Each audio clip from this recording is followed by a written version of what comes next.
વલસાડમાં આભ ફાટ્યું છે 35 ઇંચથી વધુ વરસાદ 24 કલાકની અંદર કોને કહેવાય અકલ્પનીય સ્થિતિ કહી શકાય કારણ કે આટલો બધો વરસાદ એ ક્યારે ભૂતકાળમાં પણ નથી જોવા મળ્યો। ઉમરગામ જિલ્લો એ કેન્દ્રથી વિખૂટું પડ્યું। આપ કલ્પના કરો કે ત્યાં તમામ માર્ગ અને રસ્તાઓ બંધ થઈ ગયા છે। આપણી સાથે સાંસદ ધવલભાઈ પટેલ જોડાયા છે। ધવલભાઈ, જે સ્થિતિ છે આ ખરેખરના ભૂતોના ભવિષ્યથી વાળી છે। અકલ્પનીય વલસાડ શહેર અને જિલ્લો જોવા મળી રહ્યો છે। આપ જણાવો, આપની પાસે સત્તાવાર માહિતી અલગ અલગ વિસ્તારોની શું છે? આખી રાતભર જે અતિ ભારે વરસાદ પડ્યો, ઉપરવાસમાં પણ વરસાદ પડ્યો, એના કારણે પૂરા વલસાડ જિલ્લામાં પાણી અલગ અલગ વિસ્તારમાં પાણી ભરાવાની ઘટના અમારી સામે આવી છે અને પૂરી રાતભર અમે પણ જાગીને સંકલન કરીને ડિઝાસ્ટરની સાથે જેટલા લોકોને રેસ્ક્યુ કરી શકાય, સાથે જમવાની સુવિધા કરી શકાય, એમને રહેવાની સુવિધા, એ બધું જ હમણાં પૂરી પાડી રહ્યા છે। અને અમે રાજ્ય સરકાર તરફથી વધારે એડિશનલ આપણે એનડીઆરએફની ટીમ ને એસડીઆરએફની ટીમની પણ અમે માંગણી કરી છે અને સાથે હેલિકોપ્ટર થકી પણ અમે એમને રેસ્ક્યુ કરી શકીએ એની પણ અમે પૂરું કરી રહ્યા છે।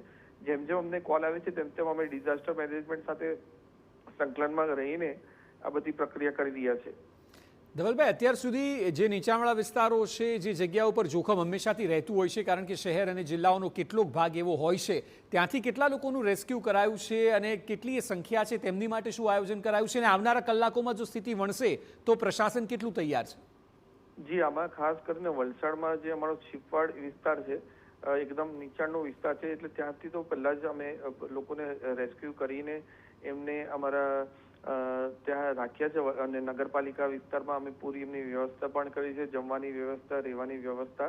એ જ રીતે ઉમરગામમાં પણ જે અમારા નીચાણવાળો વિસ્તાર છે, ગાંધીવાદી નગર ને બધા જ, ત્યાંથી પણ રાતના લોકોને રેસ્ક્યુ કરી દીધા હતા અને રાતના અમારા તરફથી અમે 5000 લોકો જેટલા લોકોને જમવાની વ્યવસ્થા કરાવી હતી અને પોતે પર્સનલી મોનિટરિંગ કરીને બધી જગ્યાએ જમવાનું પહોંચે એ રીતનું કરાવી। પણ હમણાં પરિસ્થિતિ એ છે કે હજુ પણ વરસાદ સતત ચાલુ છે અને ઉપરવાસમાં પણ વરસાદ ચાલુ છે, એટલે ડેમ ઓવરફ્લો થાય એ પરિસ્થિતિ છે।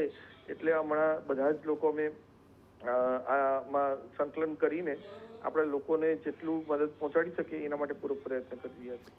જી બિલકુલ, ધવલભાઈ, TV9 સાથે વાત કરવા બદલ આભાર। તો અત્યારે જે પ્રકારે પ્રશાસનની વાત છે, આ ન ભૂતોના ભવિષ્યથી વાળી વાત છે કે જે વરસાદ વરસ્યો છે અકલ્પનીય છે।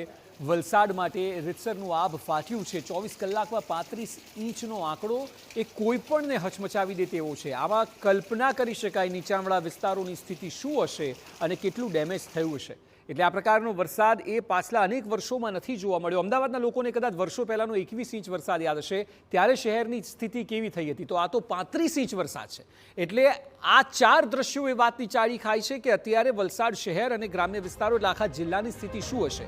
વલસાડ એ પાણીમાં ડૂબી ગયું છે તે સ્પષ્ટપણે દેખાઈ રહ્યું છે કારણ કે સતત અવિરત 24 કલાકથી આકાશી આફત જોવા મળી રહી છે અને તેને લીધે જળબંબાકારની સ્થિતિ અત્ર તત્ર સર્વત્ર પાણી જ પાણી જોવા મળી રહ્યું છે અને તેનાથી આખા શહેર અને જિલ્લાભરનું જનજીવન પ્રભાવિત થયું છે। આ જ પ્રકારનો વરસાદ ગઈકાલે અમે જે બતાવ્યું હતું તે નવસારીની વાત હતી। આજે વલસાડ છે એટલે દક્ષિણમાં બારે મેઘ ખાંગા થયા હોય તે પ્રકારની સ્થિતિ જોવા મળી રહી છે અને વલસાડ શહેર જિલ્લામાં આભ ફાટ્યું હોય તેવા દ્રશ્યો, આ બે દ્રશ્યો જુઓ, રહેણાંક વિસ્તારના છે। આપ કલ્પના કરી શકો, એવું લાગે કે જાણે કોઈ નદી કે સમુદ્ર રસ્તા પરથી વહી રહ્યો હોય તેટલા પ્રવાહ પાણીનો જોવા મળી રહ્યા છે। લોકોની ગાડીઓ જુઓ, માત્ર આપને રૂફ દેખાશે, ઉપરની ટોપ જ દેખાશે, એટલે આખી ગાડી પાણીમાં ડૂબી ગઈ છે। એટલે જળસ્તર કેટલું હશે। એ સિવાય જે બીજા દ્રશ્યો છે જેમાં પાણીનો ફ્લો જુઓ, એવું લાગે કે જાણે નદી વહી રહી હોય તે પ્રકારે રહેણાંક વિસ્તાર જોવા મળે છે અને આ સ્થિતિ એ વલસાડના લોકો માટે ખૂબ મોટા પડકાર લઈને આવી છે।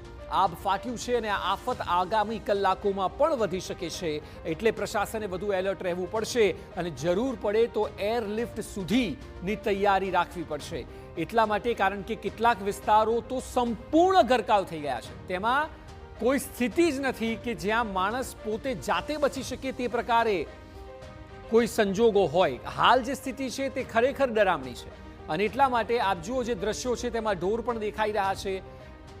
સંપૂર્ણપણે લોકોના હાલ બેહાલ થયા છે।